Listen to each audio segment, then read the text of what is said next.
нүүрс гэдэг бол ургамал амьтны органик түүхий эдийг агааргүй орчинд халаах аргаар үйлдвэрлэсэн ус агаарыг шингээх чадвар өгөхий хөнгөн сэвсгэр бүтэцтэй нунтаг нүүрсийг бол одоо хэлнэ гэдэг. За тэгээд манай профессор бол одоо энэ манай улсын хувьд бол одоо энэ био нүүрс гарган авах түүхий эдийн бол хувьд бол асар их нөөцтэй гэдгийг бол одоо дурдсан байгаа.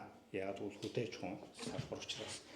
За түүхий эдийн нөөцт бол одоо юу ордог вэ гэхээр модны хаягдал, ургацын үлдэгдэл, дахианы сангас, малын ялгадас, бохрын лаг, цаасан хаягдал гэх мэтийн одоо энэ зурган дээр харагдж байгаа түүхийдүүдийг ашиглаад бол одоо хийх боломжтой байдаг.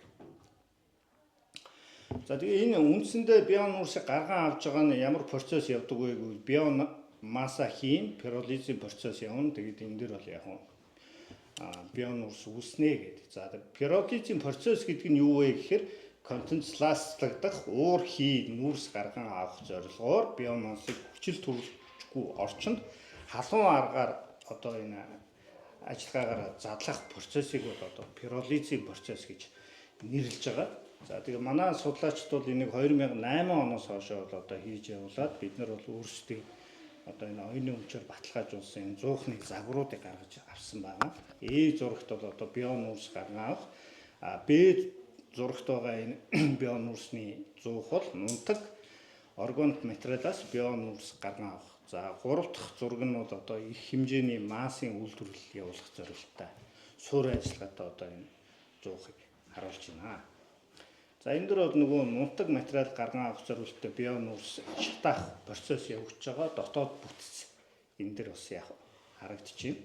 За ингээ алавдан ажиллагаагаар био нүүрс гаргаж авахын тулд доороосоо энэ алавдан үлээлттэй вентиляторыг ашигладаг байгаа. За шатаалт явуулж байгаа процессыг харуулсан байна. За энэ бол бидний хувьд бол нөгөө био нүүрс гарган авах төслөөр хийгдсэн зуух. Энийг одоо түрүүчийн дурдсан Булган аймгийн 3 суманд бид нар авчиж одоо малчтад малчийг өрх бүлгүүдэд тарааж өгч сургалт зохион байгуулсан байгаа. За энэ дээр бол яг био нүүрс гарган авах зуухны маань ерөнхий техникийн үзүүлэлт нь харагдаж байна тийм ээ. Бүтээн, жижигхэн гэх мэт.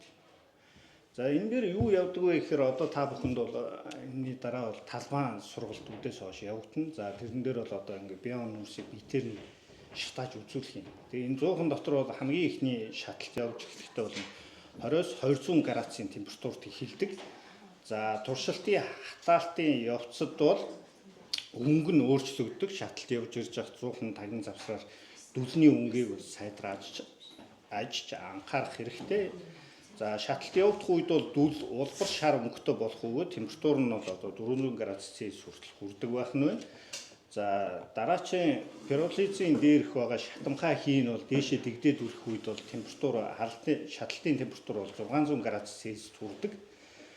За тэгээ агаарта шатамхай хий холигдоод ирэх үед бол 600-аас 800 градуст бол шатаад за сүүлд нь дүлний өнгө бол хөх өнгөтэй болж ирдэг. Энэ бол шаталт дуусах үед. За энэ үед бол бидний шаталтын температур бол 900-аас 1000 градус Цельсиус хүртэл бол яг процесс явагддаг. За үүний дараа одоо шатах ажиллагаа дуусаад био нүүрс маань одоо бүрэн гүйцэд гарч ирнэ. Энэ үед бид нар яах ёстой вэ гэвэл хүчил төрөгчгүй орчинд хурдан хугацаанд одоо энэ өндөр температуртай нүүрсийг хүргэх шаардлагатай байдаг. Тэгээ ахуйн нөхцөл бид нар энийг яаж шийдэж байгаа вэ гэхээр дээрэс нь ус хийж унтрааж байгаа. За тэгээ түүхий эдийг бэлтгэх арга гэхээр одоо энэ түүхий эд бол одоо энэ түрүүчийн дурдсан модны үрц, тарианы сүрэл, санриас гэх мэтээр одоо малын шивх ялгац гэж байгаа. Энийг бол одоо 0.15-аас 15 см хүрч хэмжээтэйгэр бол яг жижиглэн хэд том байх бол яг тохиромжгүй гэж үздэг. За тэгээ гол юм байна бол одоо чийг багтаа байх хэвээр, чийг 10% сэтрэхгүй байх хэвээр гэсэн шаардлага байна. Хэрвээ чигийн хэмжээ их байх юм бол био нүүрсийн чанарт бол яг нөлөөлдөг гэж үзэж байгаа. За тэгээд дараах 5 нэр төрлийн түүхий эдээс био нүүрс гарган авах хугацааг харуулсан байна. За энэ дээр голлоод бол үхрийн аргыг аваад үзэх юм бол био нүүрс гарган авах оновчтой температур нь 600 градус, нүүрсчих хугацаа нь бол одоо ойролцоогоор 60 минут 1 цагийн хугацаанд бол байдгаа гэж судлаачид бол яг тогтоосон байдаг. За мөн гарцын хэмжээ байна те. Жишээ нь үхрийн аргал дээр ярих юм бол бидний хийсэн нийт түүхий эдийн 31% нь бол одоо биеийн нүүрс болж гардгаа гэсэн судалгаа байдаг байна. За тэгээ шатаалт явуулах үедээ бол хөдөлмөр аюулгүй ажиллагааны бол сайн хангах хэрэгтэй. Яг үгүй энэ шаталт маань хамгийн сүүлдээ дуусах үедээ 1000 градус Цельсиус хүртэл хүрэх боломжтой учраас энэ тусгай зорилтын улаан тусгаарлагч биелийн хамгаалтын шил зэргийг бол ашиглах хэрэгтэй байдаг. За ер нь бол яг биеийн нүүрсний физик шин чанарыг бол одоо бид нар бол тусгай багж байхгүй ч гэсэн одоо гарт хүний мэдрэх мэдрэгдэх байдлаар нь шинж үзэх боломжтой байдаг.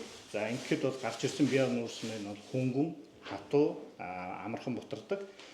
За дутуу шатсан материал агуулаагүй байх ёстой. Атгаад үсгэд бол одоо гарт бутраад, гарт наалтахгүй байх ёстой. Тэгээ гар атгаад үсгээр гар хар өнгөтэй болдог л доо. Тэр хүүтэн усаар угаахад гарнаас арилж идэг. Хэрвээ их юм бол биеийн нүүрсний чанар чинь бол сайн болсон байна гэж одоо бид нэр эхний юугаар бол дүгндэг байх нь. За тэгээ биеийн нүүрсний чанарыг бол чигээр нь, үнсээр нь, хөдөлгөөн толон үл хөдлөх бодисуудаар нь бол бас тодорхойлдог. За тэгээд бид нар бол энэ биеийн нүүрсийг гаргаж аваад энэ инновацийн бүтээгдэхүүнүүд, шинэ нэр төрлийн бүтээгдэхүүнүүд хийсэн. Энд бол хөрсөн бортог, нүүрсэн ийм түлш, шүүлтүр, бөмбөлгөн үр одоо нөгөө үрийг бол одоо бид нар бол юу яаж байгаа шүү дээ. Сүүлийн үед бол одоо хүн хүрэх боломжгүй газар бол дорооноор цацж байгаа. Үрийг дангаар нь цацгаад нөгөө салхинд хийсээ өвчдөг соёлох чадвар муу. Тэгэхээр гадуурны биеийн нүүрсийн холонгоор бөмбөлөг хэлбэртэй болгож байгаа одоо цацах юм бол одоо урах, амьдрах, чигээ шингээх чадвар нь илүү байна. За тэгээ биеийн нүүрсэн савн, үнэр шингээх зэрэг түүхийдэг хийсэн байгаа. За тэгээ бидний хувьд бол одоо энэ судлаачдын олж тогтоосноор бол энэ хөрсөн бортхыг хэрэглэснээр модны үндэс зөв үндэслэдэг. Хэрвээ буруу үндэслэх юм бол энэ эхний зурагт байгаа шиг ингэж тардаг. А зүг бол ихц доошгоо явдаг. Ихц доошгоо явсны үр дүнд яадаг вэ гэвэл газрын гүнээс чигийн хэмжээгээ хангалттай сайн батж авдаг. Бага. За энэ дэр бол нөгөө хөрсөн бортхыг бид нар одоо ингээ хийхдээ давуу талуудыг нь бол яг одоо ингээ тайлбарлаж өгсөн байна. За тэгээд түрүүн мөнх профессорын ярьснаар бол одоо тэр тарих гэж байгаа мод ургамлынхаа юунд тохирсон найрлагатай хөрсөн бортгоо яг бид нар хөрсний бүтцийг өөрсдөө бий болгож болно.